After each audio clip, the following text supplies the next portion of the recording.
Back on MorningLine, thanks for joining us. Our guest is Ralph Perry. He is the Executive Director of the Tennessee Housing Development Agency. Nice to have you on, sir. Thank you. Good to be back. Talking about the program in terms of first-time home buyers and the like, we should say, you said 500 last year benefited locally. Just in the greater Nashville area. More than 2,000. Now, if anyone's out there paying attention and thinking this is for me or someone I know, there is to some degree an end in sight where you better strike while the iron's hot. Right. We've been using some federal dollars provided to us from the U.S. Treasury, and at our current run rate, we will run out of those funds probably around Labor Day. So that gives folks a little more than 4 months if you are interested in buying a home, and if a home in one of these designated zip codes is of interest to you, I would start talking to your lender right now, start talking to your home buyer education counselor, because that $15,000 is available, but we will run out of those dollars by the very early fall. Now, we'll still have our regular down payment program. Yeah, but just won't be for potentially as much. The $15,000 is a pretty special opportunity for people. That's a lot of money. All right, so to find out, about some of these zip codes, greatchoicetennessee.com or greatchoicetn.com. And yeah, I'm looking at least in Middle Tennessee, these zips. How do you decide which zips and what's the criteria? What is it you're seeking? I mean, the state has a big picture here. It's like, we want more homeowners in these zip codes. Why is it, and why are they short of homeowners there? Some people might say, well, you're saying some of these zip codes because maybe it's not a good area. No. So I'm just wondering if someone might think that. Actually, some of those places, if you bought a home now, you will see very healthy price appreciation. Okay, yeah. Some areas you'll want to have more of an urban homesteader mindset, but there's some really good opportunities there. The criteria is really driven by the federal rules around the hardest hit fund.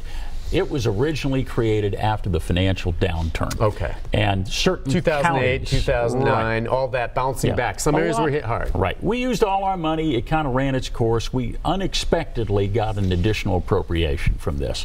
And so we worked with Treasury to use this to stabilize neighborhoods. They had some criteria where they, how hard was the area hit? Number, foreclosures, bankruptcy, what was the unemployment rate? Have property values recovered? Those kinds of things. And we persuaded them to let us target on the zip code level instead of on the county level. And that lets us, even in a place like Nashville, which doesn't say hardest hit to anybody, to target certain areas where this program can work. Now, the beauty of this, because again, it's meant as a stabilization type tool, is the $15,000 is not a grant. It is a forgivable second mortgage. You'll accrue no interest and you make no payment toward that $15,000. And starting in the 6th year of the loan, we forgive 20% of it a year. So if you're in that house and in that mortgage for 10 years, you'll never repay a nickel of the $15,000. And the idea here is this is not something somebody can use to buy a home and flip it next week. Okay, right. This is to bring not just investment, but what I call an invested homeowner into those neighborhoods. Someone who plans to make this home, be invested in the neighborhood and in the community. That's, I think, how you build a strong community. With all those homes that 500 in Middle Tennessee you said benefited last year, did that change any of the zip codes? Do you know if they added new ones, taken any off, or are they the same as last year? We added a few, not around here. We added a couple in the Knoxville area, a couple of other in East Tennessee, I think one additional one in Memphis.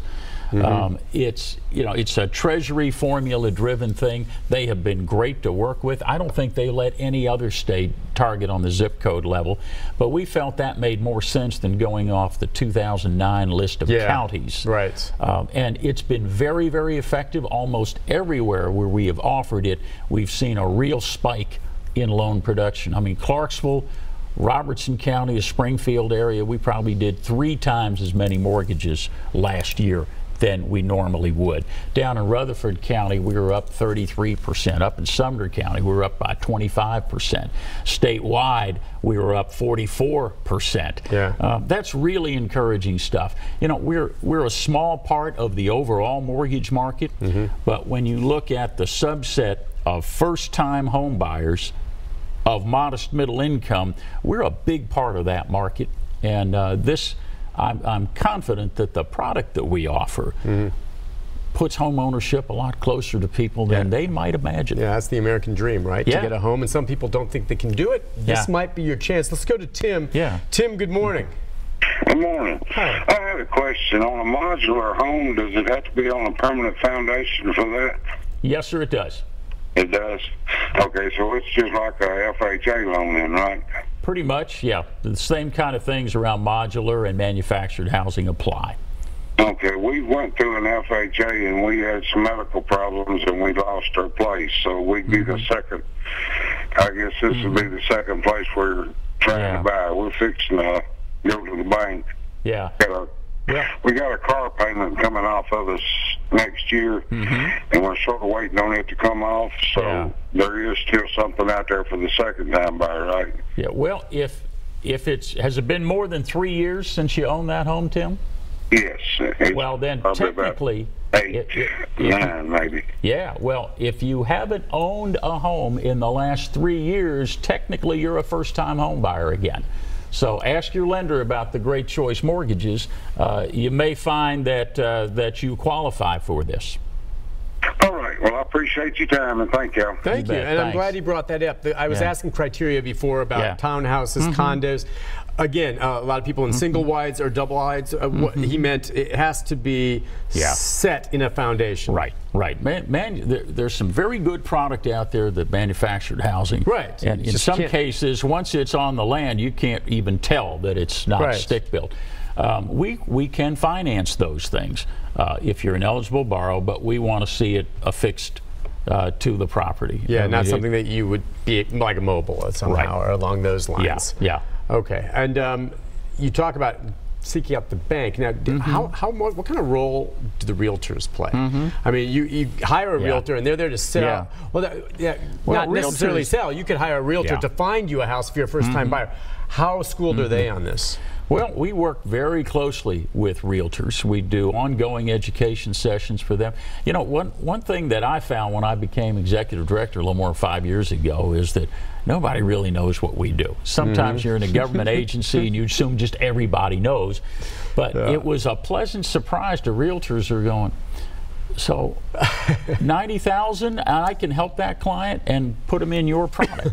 So we don't stop making sure that our lenders and our realtor partners understand who our customer is and what we have to serve them. And a lot of them are very pleasantly surprised. Realtors are important to us because oftentimes they are the trusted advisor to that first-time buyer. So we especially want the realtor to understand that we have a competitive product, we have down payment and closing cost assistance, an extra amount if you're buying in certain areas, and I think that helps that conversation a lot. Well, yeah, I would just think that in many cases it could be the realtor that lets them know about this plan if they're not aware of it themselves. And for the realtor, it doesn't mean less money for them or otherwise. It just helps them buy a house, which you would think realtors would want to go with. That's the thing. We're the back office on all this. The realtor still makes money working with our clients. Like the lender still makes money working with our clients. We view ourselves as a market expanding opportunity that lets the realtor and the lender help someone that they might otherwise have to turn away because they think, I don't have anything that I can help you with. Gotcha. Listen, let's take a break on that. We'll be back with Ralph Perry. Take more of your phone calls. Lines open, 737-7587. If you're on hold, stay there. As we'll get into more of the details here about first-time home buying and some of the help that's really out there, man. It sounds great. We'll be right back with more right after this. This is a story.